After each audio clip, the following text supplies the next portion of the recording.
Like to call to order the Metropolitan Area Planning Commission meeting This conference will now be recorded. How rude. I'd like to call to order the meeting of the Wichita Area Planning, or the Metropolitan Area Planning Commission for Thursday, September 24th. First item on our agenda is the approval of minutes. We've got minutes for August 20th meeting, and according to what is on the minutes, it appears as though everybody was here, so. Move for approval. Second.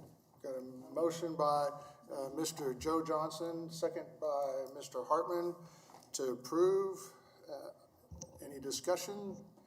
Seeing none, all those in favor of the motion signify by saying aye.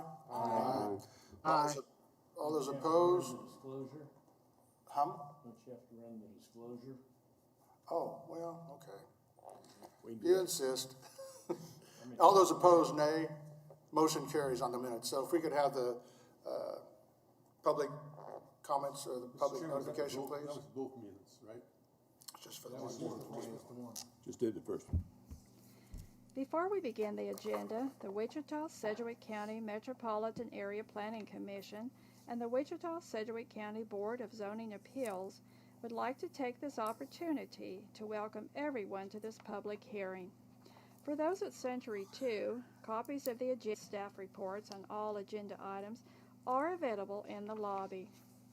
The Planning Commission's and the BZA's bylaws limit the applicant on a zoning, subdivision, or variance application and his or her representative to a total of 10 minutes of speaking time at the start of the hearing on that item, plus up to 2 minutes at the conclusion of that hearing. All other persons wishing to speak on agenda items are limited to 3 minutes per person. However, if they feel that it is needed and justified, the chairman may extend these times by up to 2 minutes. All speakers are requested to state his or her name and address for the record when beginning to speak. When you are finished speaking, please share your name, address, and the case number on the sheet provided in the room or the GoToMeeting comments box. This will enable staff to notify you if there are any additional proceedings concerning that item. Please note that all written and visual materials you present to the Commission and the Board will be retained by the Secretary as part of the official record. If you are not speaking, but you wish to be notified about future proceedings on a particular case, please provide your contact information to the Planning Department. The Planning Commission and the Board are interested in hearing the views of all persons who wish to express themselves on the agenda items. However, we ask that all speakers please be as courteous and concise as possible and avoid long repetitions of facts or opinions which have already been stated. For your information, the Wichita City Council has adopted a policy for all city zoning items. A copy of this policy is available from the planning staff. The City Council relies on a written record of the Planning Commission hearings and does not conduct its own additional public hearings on these items. The decision of the BZA is final. Any appeal of a decision of the BZA is to district court. Okay, yes, Mr. Quick Yura. question. The vote on the minutes, was that for both sets of minutes? No, it's just for the, Okay, and who made them? I missed that. okay, Mr. Joe Johnson made the motion, Hartman on the second, and the motion carried 10-0.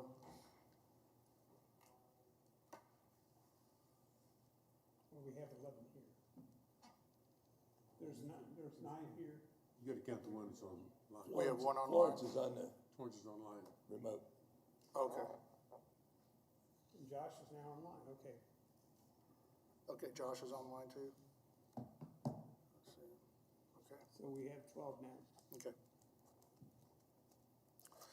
All right, we'll take up the minutes for the September 10th meeting. According to the minutes, it shows that Hartman and Blick were absent, so Move for approval. Second. I move to approve. Too late. perfect. It was moved by Mr. McKay, second by Mr. Dool to approve as printed. Mr. Chairman. Do we have any discussion? Mr. Foster? Yeah, just a couple of questions. On page 11, there's a reference relative to revised site plan as ACHED. What does that mean?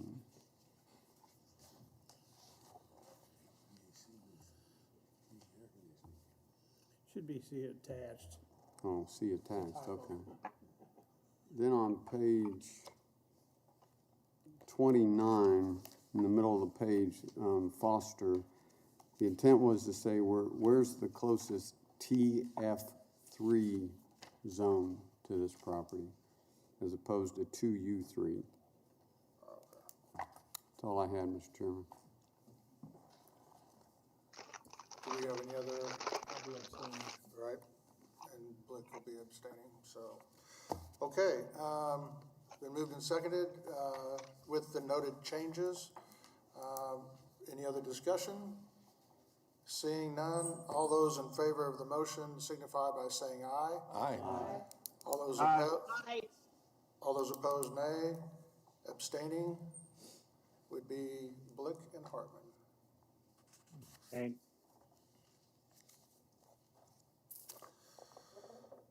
Okay, we'll move on to the subdivision committee recommendations. Start off with item 2.1, the sub 2020-00028, final plat of Sunrise Terrace Edition. Is there anybody on the commission that wants to hear this item? Seeing none. Anybody in Century 2 that would like to hear this item?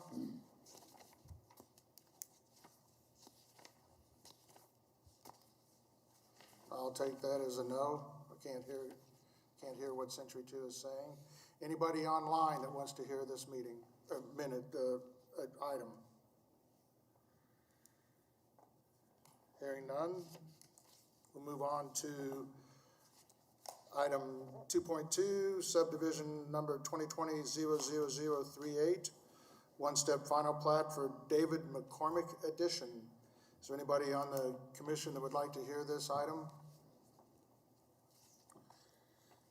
Seeing none, anybody at Century 2 that would like to hear this item? There's no one at Century 2. Thank you. Anybody virtually that would like to hear this item?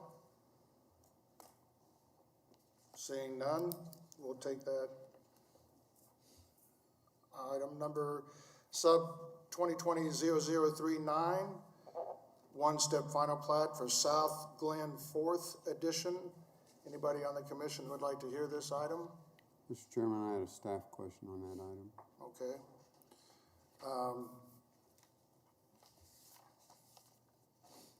Anybody at Century 2 that would like to hear this item? There's no one here. Okay. Anybody online through other means virtually would like to hear this item? Hearing none.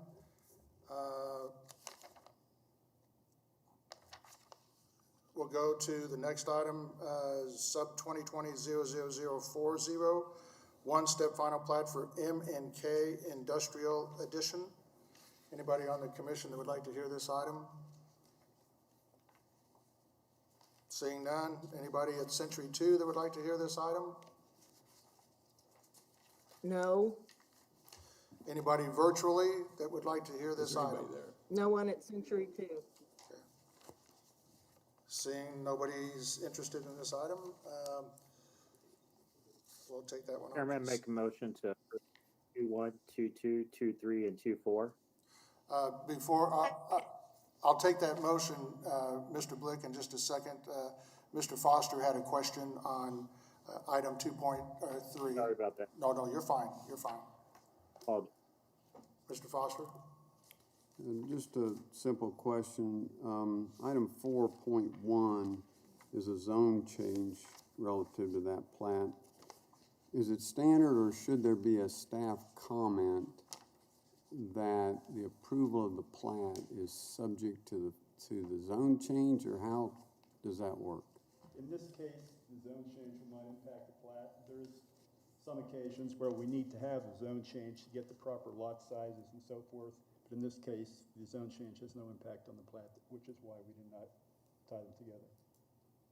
maybe it's a question for the agent or applicant, would you want to approve the plat if you don't get the zoning? Hey, Mr. Chairman, Yes, I apologize. I do have an issue with that, and I would like to hear this particular one. you want to hear 2.3? Yes. Okay, all right, so Mr. Blick, I'll take your motion now. Motion to approve 2-1, 2-2, and 2-4. Second. It's been moved by Mr. Blick to approve items 2-1, 2-2, 2-4, second by Ms. Miles. Is there any further discussion on this? Seeing none, all those in favor of the motion signify by saying aye. Aye. All those opposed, nay. Motion carries. We'll go to the public hearing items. Vacation 2020-00032, city vacation of a portion of a platted alley right-of-way between South Main and South Market, and also between East Lewis and East Dewey. Anybody on the commission that would like to hear this item? Seeing none. Anybody at Century 2 that would like to hear this item? No one at Century 2. Anybody virtually that would like to hear this item?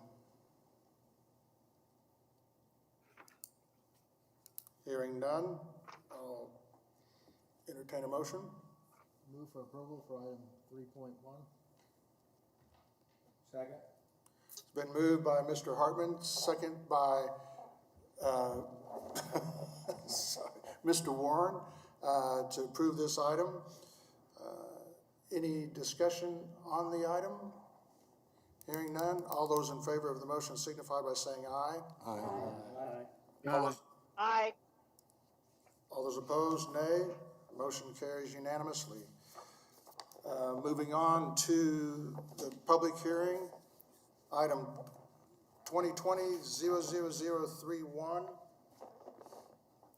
city rezoning of 13.86 acres from SF5 to general commercial, located approximately a quarter of a mile, or half a mile south of 47th Street and Broadway Avenue. Anybody that would like to hear this item?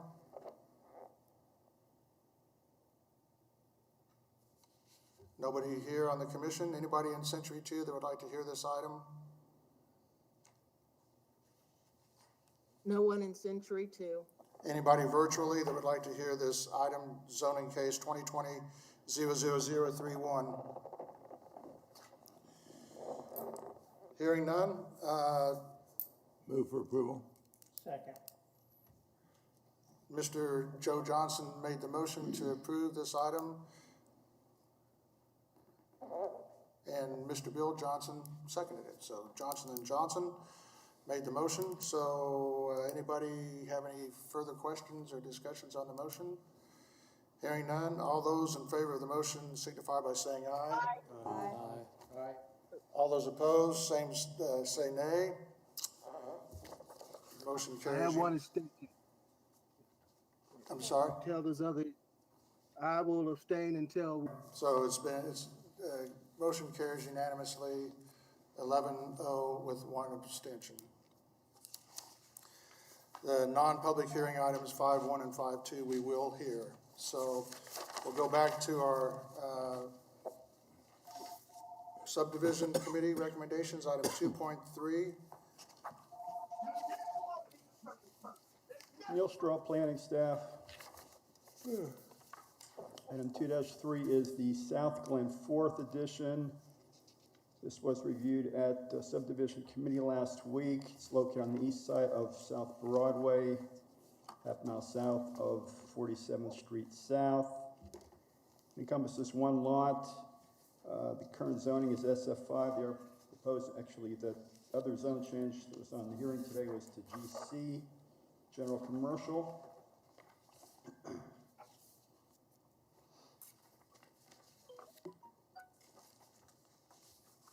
Per item A, Public Works required the applicant extend water and sewer to serve the site. Were some issues with utilities that will be worked out with Public Works prior to the plat going to City Council. As I notified the Planning Commission this morning, item E has been updated as that drainage plan has been approved by City Stormwater. Next slide, please. And the next one. The plat did not denote access controls along Broadway per item F. However, I did receive a revised plat earlier today that did show those access controls, so item F has been addressed.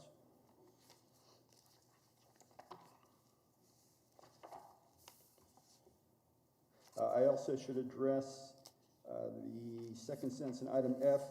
We did require complete access control along Custody. Next slide, please. That is the street along the south. Since that street is not paved, and the site plan on the next slide, I believe, does not show any access off of Custody, so City Public Works would like to see complete access control until Custody is paved. Any questions for staff? Questions for staff? Mr. Foster, did you have a question? I think the question still stands. Should we include a comment? Maybe we need to talk with the agent Okay. on that. Mr. Flores, did you have a question? You're muted. You're muted. Okay. So we're talking about having 222 possible units in here, and you have one way in and one way out. I'd like to see what the fire department says about that. And, I just have a fundamental problem with having potentially all those units in there and one way in and one way out. So, and I just have a problem with that. Was that discussed at the subdivision meeting? City Fire was asked, it was asked if City Fire had any comments, and they had no comments, so my understanding is they're okay with the one-way in. And again, the site plan really is not required with the plat. We showed that with the plat since we had it available, but the plat review really does not address the density of the site. It's one lot, so. Okay. All right. See, and that's the first time I might have heard that question was asked to the fire department, because it was kind of skated over when we discussed this at the subdivision meeting.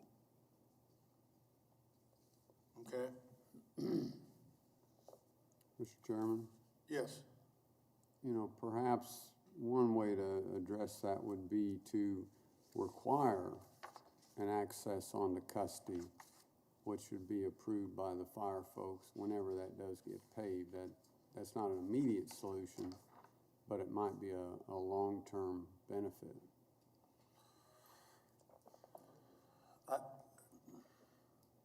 You were going to say something? Yeah, the access along Custody will be allowed once the street is paved.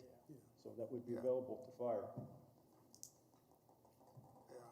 Okay. But I'm saying just include it as a requirement. Yeah. That there be once the street is paved, then have that? Because it needs to be planned that way. Yeah, yeah. Is that?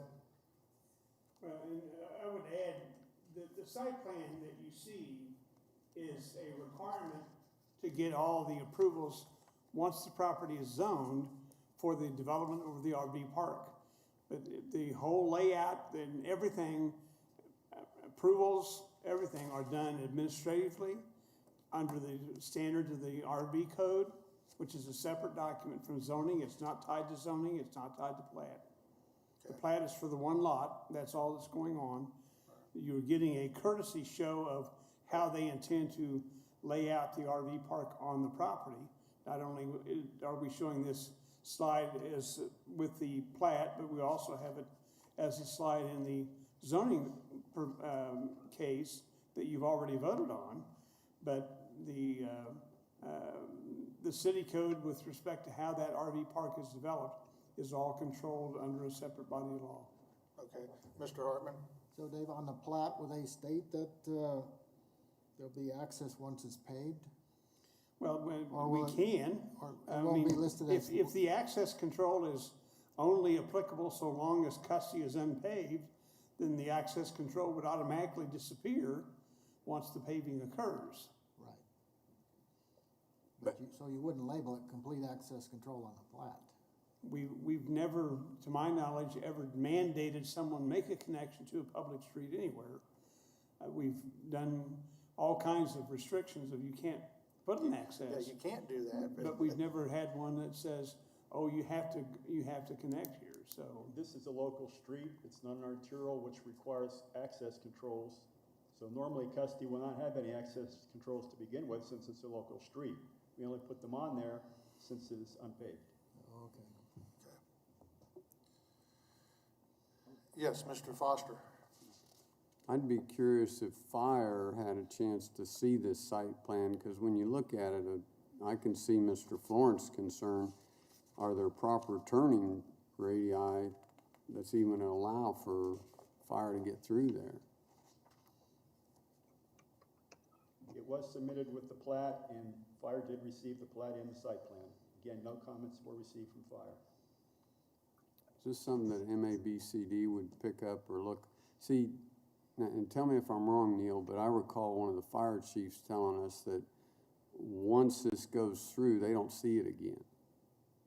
Once the zone change happens, that it doesn't come back across for them to look at. Now, I might be wrong on that, but there In this seemed to be a instance, gap in there. I think they will see it because they will have to submit plans that will get approved and reviewed all internally to get the license to run the RV park. So fire will see it then. But that will be MABCD, not us. Mr. Bill Johnson? I guess I just want to say the units that be pulled in here or drove in here are probably larger than most fire equipment. So I would think you would design one to accept them units because that's what you're renting to. And I think the fire department have plenty of access to get around. Mr. Warren, did you have a comment? A staff question, I guess, if we want to make sure that there is, at a point where this street is put in, that there will be a second access, how do we do that? There's nothing we need to do, since the plat says the complete access control is only while the street is unpaved. That gets lifted, as Dave said, that gets lifted once the street is paved. So once the street is paved, any access is Then they have to allowed. put in a second access. That'd be permitted by Well, it's default. permitted, but it's not required. If we want to require it. I think the fire department would require it when they review it. I mean, I think that's the feeling I'm getting from the commission is we want to make sure that there's a second access in case there's a problem. If we want to make sure that happens at some point in the future, how do we do that? Then I would recommend that you pull back the approval on the rezoning and amend that approval to, I cannot tell you off the top of my head whether the design requirements within the city code concerning RV parks mandates two means of access. The Air Capital Park coming off 47th Street only has one means of access in and out. And so if you're wanting that, then I would suggest perhaps amending and putting a PO on that zoning that would dictate that the RV park have a second means of access to custody at what time, at such time as custody is improved. Thank you. Mr. McKay? Well, I would think as a developer, I'd want to know where that access control is going to be in my development process. And so, you know, I would think that he would want to designate where that access is going to be, just simply for design purposes more than anything else. That was my point originally. Well, it sounds like we're not setting a precedence here by not having more than one access point going in there. If we have mobile home parks or RV parks around the city that have one point of ingress and egress. Mr. Dool? So, if I understand this correctly, there's no immediate plans to pave that street. But if the applicant doesn't put a second access somewhere, this thing will not move forward the way it's being proposed. Is that correct? No. I don't believe that's correct, no.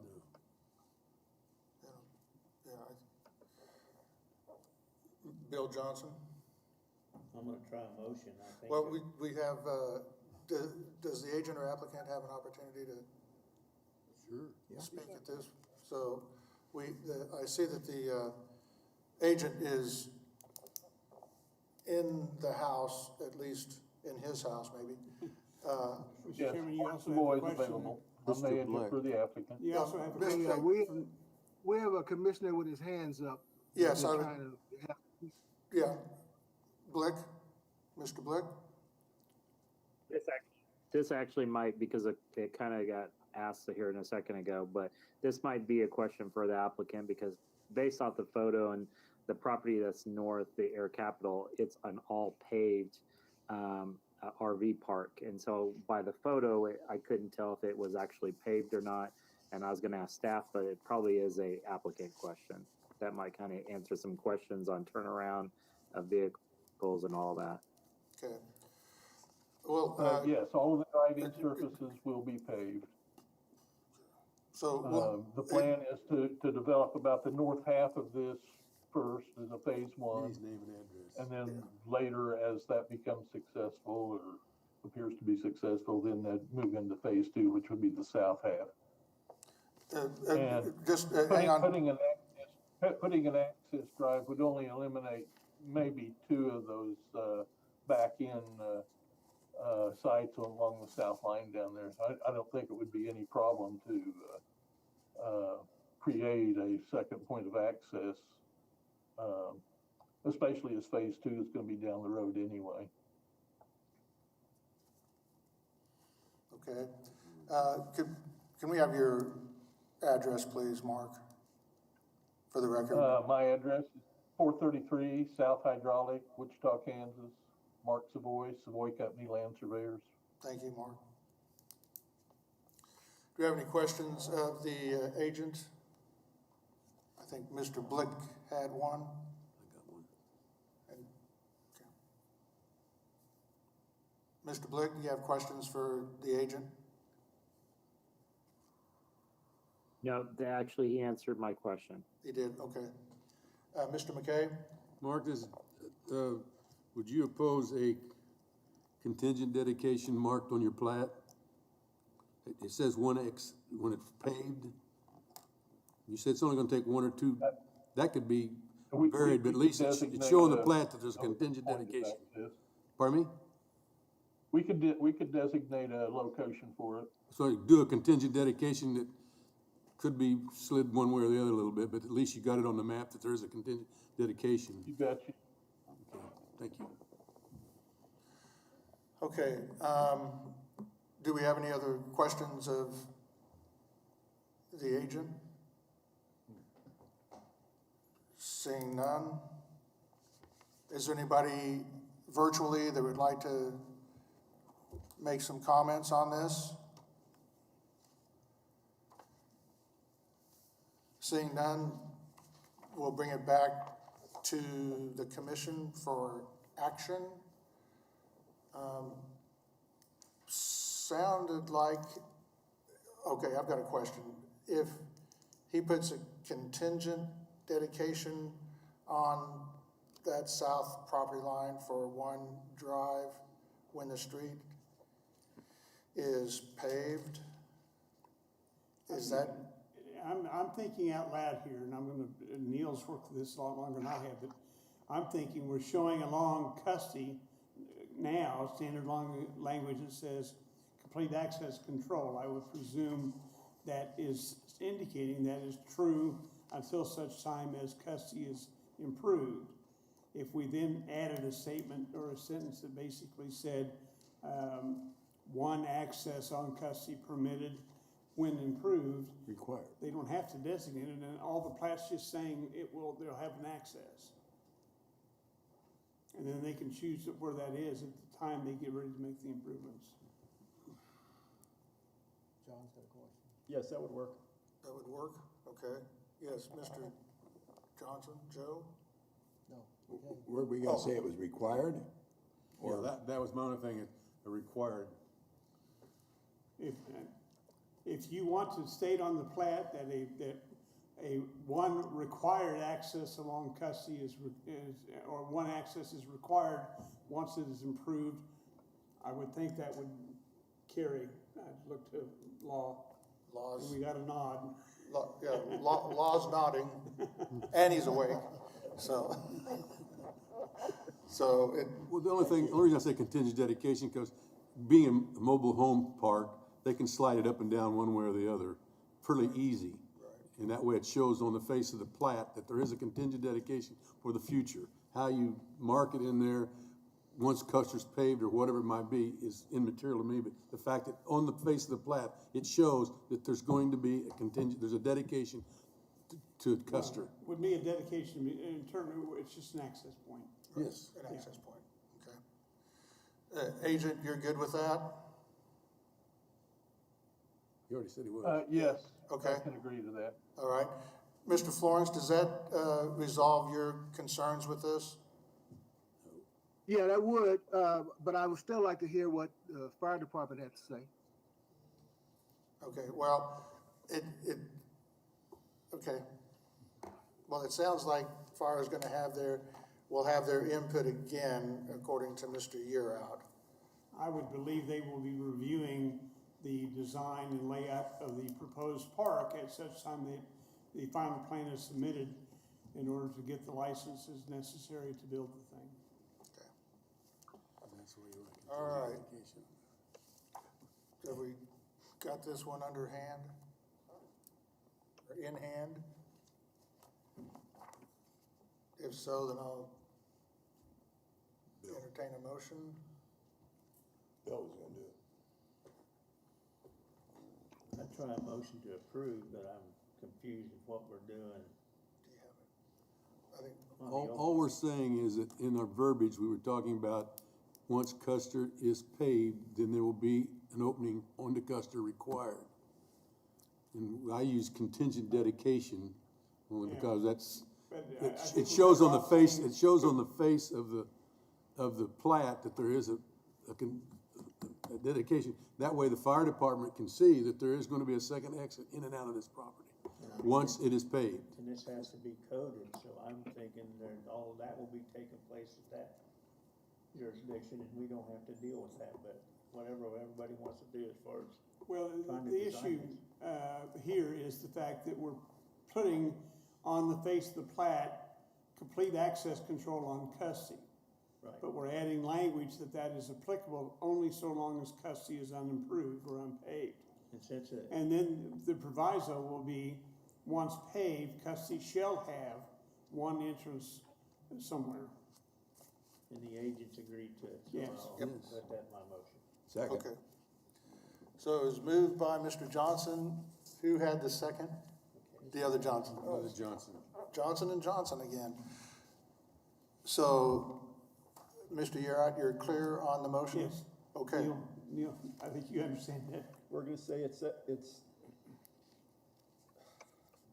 along the frontage of Custody, we will have access control except one opening that is required, subject to the paving of Custody. Okay. Everybody good? Yes. Everybody got that? Okay. All those in favor of the motion signify by saying aye. Aye. Aye. All those opposed, nay. Motion carries unanimously. Thank you. You bet, thank you. Moving on to the non-public items. We have our first item, Mr. Banks. Yes, Stephen Banks, Advanced Plans Division. This is regarding the urban areas of influence. In October of 2015, the county commission voted to have what they called then the urban areas of influence coincide with the urban growth areas that are a part of the joint city-county comprehensive plan. Before that, it had been zoning areas of influence, and they chose the term urban areas of influence to take that. The urban areas of influence are a regulatory gift from the county commission to small cities that allows them to review and give comment on development activity within these areas surrounding their cities. And the reason for that is because Sedgwick County has county-wide zoning. Not all counties have that, but this gives those communities a chance to participate in applications close to their community. In January of 2016, the Community Investments Plan was adopted and included the 2035 urban growth areas to portray the anticipated growth of the cities within Sedgwick County. This is to serve as a reasonable indication as to where development activity may occur around those areas out to the year 2035. And every 2 years, we have gone to the cities to check with them, 19 communities, about their annexation and development activity and see if there were any reasons to adjust those boundaries. In 2017, we did make a minor amendment to the urban growth areas or urban areas of influence, which gives us the current map. The map before you actually shows those areas in the solid colors. In October of 2019, the MAPD was asked by members of the County Commission to look at expanding the urban areas of influence for each of the small cities. And we sent out a letter to them with the definition of what the small city urban growth areas were. We asked them to review their growth patterns and building permits, recent subdivision activity, comprehensive plans, and the ability to provide a full range of municipal services by 2035, backed by engineering reports if necessary. And this really involved more infrastructure, water, sewer, streets, that kind of thing, than any other evidence that they had. By January of 2020, 10 cities expressed interest in extending their urban areas of influence. Later, one of those 10 cities requested to postpone submitting their changes until 2021. That was Keachai, and they had a change of administration there and wanted to kind of relook at this again. Again, map 1 shows the existing 2017 urban areas of influence as the solid colors. The hatched areas are what is being requested for expansion. The cities with expansion areas are Hayesville, Cheney, Derby, Mulvane, and Valley Center. All of these are pretty straightforward. They have been updating their comprehensive plans and so forth to coincide with these changes. Derby is a very small area on the south side of 95th Street next to K15, and if you see Mulvane's little hatched area, you'll see a very tiny hatched area in kind of a more gold color. That line is drawn in order to agree with their comprehensive plan and the joint plan between Derby and Mulvane, where that line was drawn back then for their joint area plan. There were 2 other cities that had some issues, Mount Hope and Andale in northwest Sedgwick County. Mount Hope is happy with their urban growth area, but they were seeking to have all of Greeley Township as an area of influence. Andale wanted to expand some of their growth area as a result of landowner and developer interests. They do have capacity and plans to service those areas, but they also wanted to expand an urban area of influence larger to all of Sherman Township. The Advanced Plans Committee rejected the township-wide idea for these two communities as being too much that did not or was not related to expected growth and the provision or capacity to provide infrastructure to those areas. Therefore, Mount Hope's area of influence or urban growth area would not change as seen in this map here, but Andale's would change to the areas to the northwest and south that are depicted here. There were two communities that had proposals that had conflicts. They were Garden Plain and Goddard. Garden Plain is seeking to expand its urban area of influence to the east, south, and west. This is a result of wanting to extend water and gas utilities to several of these outlying areas, both landowner and developer interest, and then also residents outside the city asking for city streets, police, and other municipal services.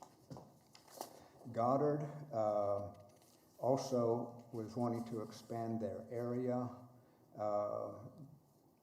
They originally wanted to go into an area between 183rd to 167th Street, which is in the city of Wichita's growth area. They did concede not to do that because both the city and the county wanted to preserve that area in order to do a major flood control project. And most of that area would become floodplain in that project. So they did concede to that. However, if you'll see on the map, there are 2 square miles that have both blue and gold crosshatch. One of those is just north of US 54. The other one is 2 miles south. So, and that is between 247th Street West and 263rd Street West. There has been no agreement between the two communities at this point. On September 10th, the Advanced Plans Committee recommended to approve changes to the other cities' urban areas of influence except Goddard and Garden Plain at this time, as shown on map 2. If you'll go ahead and advance to the next slide. Goddard and Garden Plain's 2017 boundaries would stay in place, plus the MAPD would ask Goddard and Garden Plain to submit formal requests next year to change their urban areas of influence once agreements have been reached and updates to their comprehensive plans have been completed. Secondly, they recommended the MAPC set a public hearing date of October 22nd at their September 24th meeting. In your packet, we did have an additional page on some alternative ideas, concepts. If you'll flip to map 3, Jim. The lines drawn on this map would be a compromise that could be proposed or offered as a first try to get an agreement between the communities. It is based upon state statute for counties that do not have countywide zoning, which states that a municipality can have zoning influence up to 3 miles outside of their city limits, but not more than halfway distant between any neighboring community. So the dotted line on here is the 3-mile limit. The solid line is about 2 miles, which kind of gets you to that middle ground between the two communities. It could be a starting point. for going forward. While we are doing this, this would be an amendment to the comprehensive plan. If you'll turn to the next slide, Jim.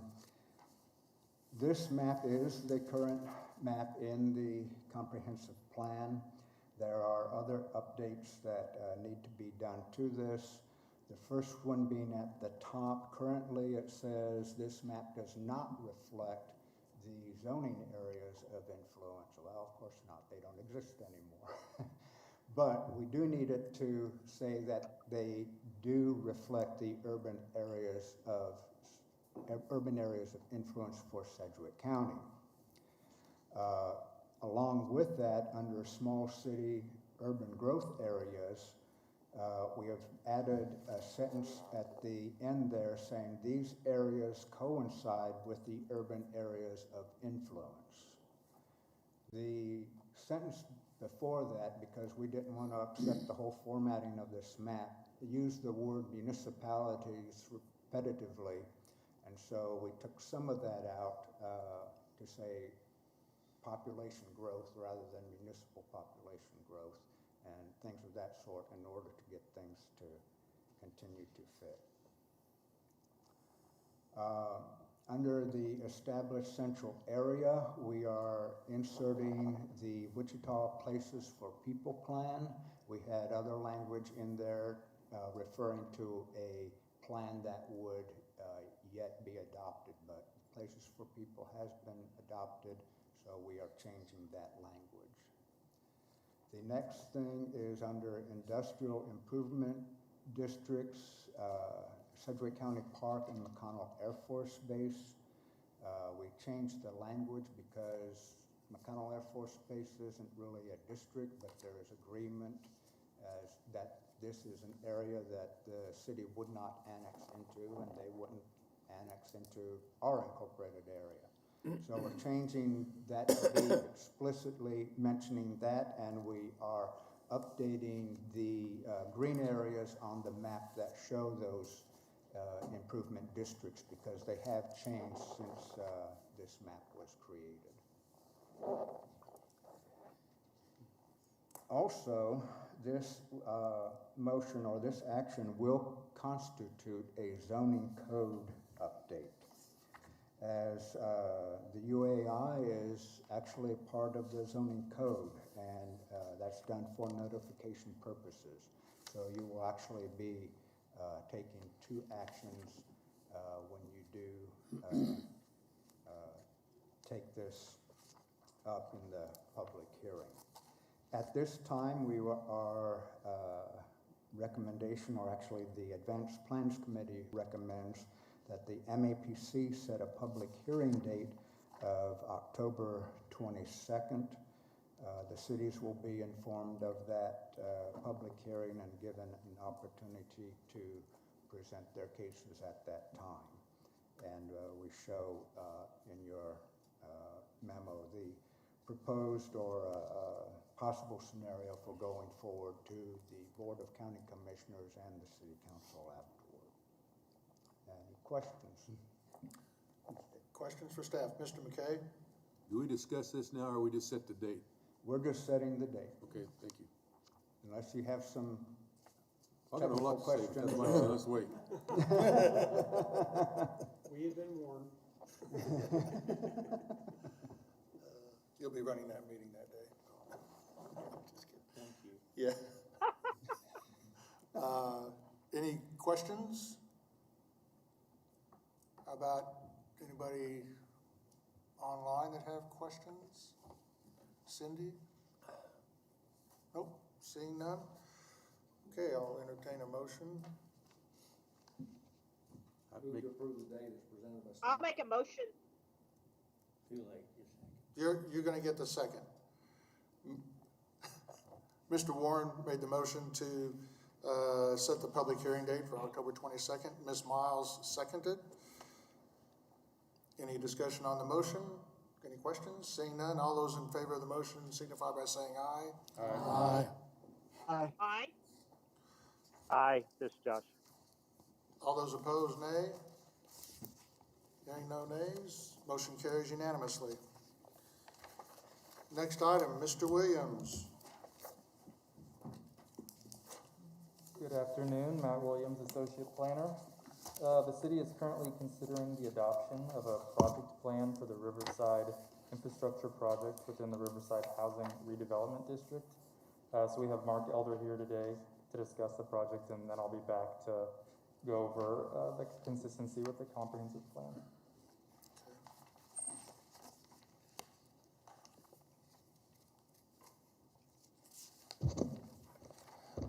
Good afternoon, Commission. Mark Elder with the City's Office of Economic Development. The item for you today, as Matt had said, is the consideration for whether the project plan for the Riverside Infrastructure Project is consistent with the comprehensive plan.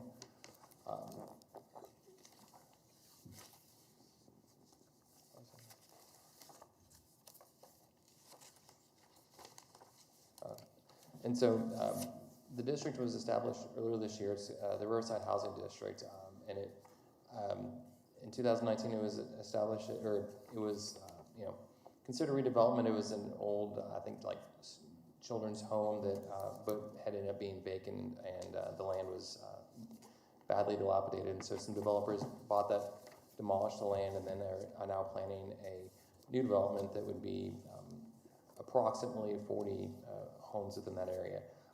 The boundaries are Amidon to McLean east to west, as well as extending south along the river for, from 13th Street down to West Central Avenue. This map generally depicts the area. The development of the housing is kind of that triangle that sticks out on the north side there. And then the rest of the district includes the river in order to use TIF financing to fund the pathway, including like the river bike path, lighting, other safety features along the river. But by expanding the boundary, it allows us to do that. And then the development will occur mostly on the north there where the housing will be. Again, the overall district is approximately 90 acres, with about 7 acres being where the housing development is, and the remainder being along the river to include that. This is one where the district and the project area are the same size. Occasionally TIF districts will have multiple project areas. For this one, it's one single project area for the entire TIF district. I already spoke to approximately 40 homes, and the TIF will be used for both infrastructure that supports the development, as well as those riverbank and river path improvements. There's also a trailhead plan for the north side of the path there, close to 13th, mostly just north of where that development is. This is a site plan here of that area that is the proposed housing development. The north area there that has the drive, and you can see just north of that some open land, that is where that trailhead is proposed to occur. And then I just have a couple renderings of what are being proposed in the area as far as the housing that would be developed there. And that's all for my presentation. I can stand for any questions, and I can also have Matt stand up to do his portion as far as the consistency with the comprehensive plan. Do we have any questions? Yes, Mr. McKay? You're talking about the TIF, and the TIF does that mean that the 7 acres that's in this TIF, it's in this designated area, is the only one that would be affected by the tax benefits of the TIF? That is the only area that would be paying property taxes, okay. Correct. Thank you. I've got a question. Mr. Hartman? On this site plan here, why are there double red lines there on kind of the north? I believe, is that the comprehensive plan overlay, Matt? I think it's that one. That one there. That one, that's it. The double red line, is that what you're asking? Mm-hmm. That happens to be, it's actually 2 parcels. When the developers purchased that land, they actually kind of did a land swap with the city to make their land more contiguous and then provide the north end there where that trailhead is. So I believe that map is just depicting that there's 2 parcels there that would be redeveloped as part of the project. Okay. So, yes, Mr. Dewell? Pardon? Do you have a question? Yeah, is the city working with the developers on this, or is this a concept the city came up with? No, this is a proposal by the development team that is doing this project. Okay, no further questions? Thank you. Matt? So it's the opinion of staff that the Riverside infrastructure project within the Riverside Housing Redevelopment District is substantially consistent with the Wichita-Sedgwick County Comprehensive Plan. The 2035 Wichita Future Growth Concept Map, which you can see in front of you, indicates the land use of the project area is predominantly residential, with parks and open space along the river and riverfront. Residential land use encompasses the full diversity of residential development, and parks and open space includes both public and private open space. It's important to note that this comprehensive land use map is general and doesn't necessarily prescribe what can be there in the future. The entire development site for the Riverside Infrastructure Project is zoned B multifamily. The project is also within the established central area that's comprised of the downtown core and mature neighborhoods surrounding it. In this area, the Wichita urban infill strategy is emphasized and encourages appropriate infill development. Staff recommends that the Planning Commission pass a resolution finding the proposed Riverside infrastructure project within the Riverside Housing Redevelopment District to be substantially consistent with the adopted comprehensive plan. Happy to answer any questions. Questions for staff? Yes, Mr. Foster? Matt, in the legal descriptions, it references west of the AVI right-of-way. What is AVI? That was provided to me by Mark. I'm not sure if he'd be able to answer that. It's an old railroad right-of-way that started down south and went, I think it's the same right-of-way that went through, or went by the old, what's now the Drury, but the old Broadview Hotel. And yeah, it's just a railroad, and it goes north. Well, Mr. McKay probably used that railroad back in the day. He might be able to speak more. I probably used it before it was even a railroad. To expand. But yeah, so it's an old railroad right away that is still in legal descriptions. So just like that, you don't have to spell it out or anything in a legal description. Yes, You just use it that's like normal. that. That's Okay, normal. great, thank you. Yep. Yes, Mr. McKay. I'm gonna go back to because you're doing the river, the Arkansas River, and it goes to more than one state, the Corps of Engineers is gonna be involved in it, correct? I would.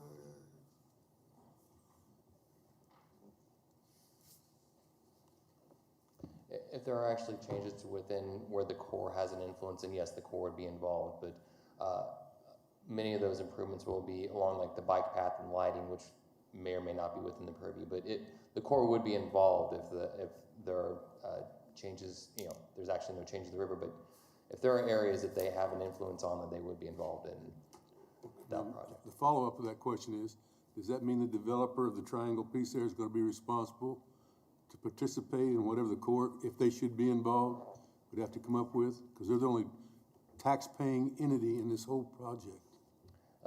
I might need you to clarify a little bit on what you mean by like the developer being involved in the discussions with the Corps on the improvements. Well, is the Corps of Engineers gonna tell these people what they can and cannot do if they see something that's gonna happen downstream from where this project is, because it's all encompassed in one? If I understand correctly, the improvements along the river would actually be funded and constructed through the city. So it'd be using the TIF dollars to make those improvements, but it'll be managed by the city, and the developer would be responsible for improvements within their project area, which I haven't confirmed, but because of where that location is, may or may not be within the influence of the Corps. As far as along the river, that's going to be the city's project to fund and construct. Yeah, but they got rules and regulations because it's an interstate waterway. Mm-hmm. So that's all I just don't want to see the developer, because it's encompassed with the balance of the thing that's gonna happen up and down the river, be refunded, because they're the only people that's got any tax dollars. Well, correct, I understand that their tax dollars are the ones, going to do that, but it's actually still city funds is the way it's going, as far as they pay those taxes directed back to the city to fund those improvements. So there should be no impact on them on how the city spends those funds outside of their development. So you're saying downstream by Sims Park there, that if something comes up and the Corps of Engineers requires it, the city's gonna take all financial responsibilities.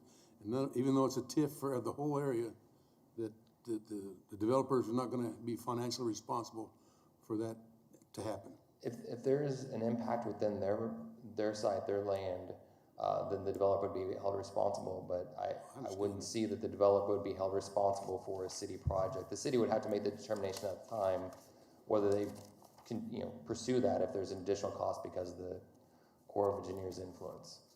I understand why they're putting it all together because they couldn't get anything if they did it with a small area. But I just didn't know if they'd looked into the financial end, because the Corps of Engineers will get involved in this, more than likely. Right. And yeah, that's a question I guess we can go back and look into, and where that if there are improvements along the river that are influenced by the Corps, we'll have to address that. Any other questions? Hearing none, I move that we take the recommended action. Second. It's been moved and seconded to take the recommended action. Any discussion on that motion? Hearing none. All those in favor of the motion signify by saying aye. Aye. Aye. Josh? Aye. Aye. Aye. All those opposed, nay. Hearing none, motion carries unanimously. We have one more item here. We've come up with committee appointments for next year. These will be emailed out to you, or I've got a copy of them here, but I'll go ahead and read off the members of the advanced plans. Mr. Bill Johnson, by being the vice chair of the Planning Commission, will be chairing the Advanced Plans Committee. We have Joe Johnson on there, yep. Bob Dool, Chuck Warren. We have the mayor's appointment whenever he makes that. We have Cindy Miles and Rob Hartman. On the subdivision, we have Shane Gross, Josh Blick, Hugh Nix, John McKay, Terrell Florence, David Foster, and myself. These appointments have been made trying to keep in mind those that did respond back via the email that was sent out earlier this week, trying to keep with the wishes of those that did respond. So that's it. And like I said, I've got hard copies here if you want to take that, or it will be mailed out to you later on today. So with that, if we have any other items, yes, Mr. Warren. And question on the list you had there, we talked about alternates on the subdivision committee, just to make sure we have a quorum, or was that list have all of those, or? No, these are just the 7 members that will comprise that committee. If we need to have alternates, Mr. Foster is indicating that he would like to have 2 alternates. I know that, and I'm happy to serve as an alternate. Yeah, Cindy Miles was one that had indicated to me earlier that she would be willing to be an alternate. And was there somebody else that had approached me on that? Shane said she did. Well, but this would be an alternate for a subdivision, so you're on that committee. So is there anybody else on the, Mr. Dool? Sir. Surely not. Okay, so Mr. Yearout, you had one more comment? I just want to let everyone know that we're working on laying out the schedule for 2021. We've got that tentatively laid out for MAPC meetings through the next year. We will be sharing that with you. We're kind of double checking to make sure we don't have conflicts with holidays and those kind of fun things, but that will be coming out. That's necessary because we also have to lay out subdivision calendar and then everything else that follows with that. So it's coming. Okay. We're already on cases that are heard now, may not be heard until the beginning of next year if they go to governing body on some stuff. So we're already dealing with 2021. It's like, wow. Yeah, okay, thank you. Anything else? If not,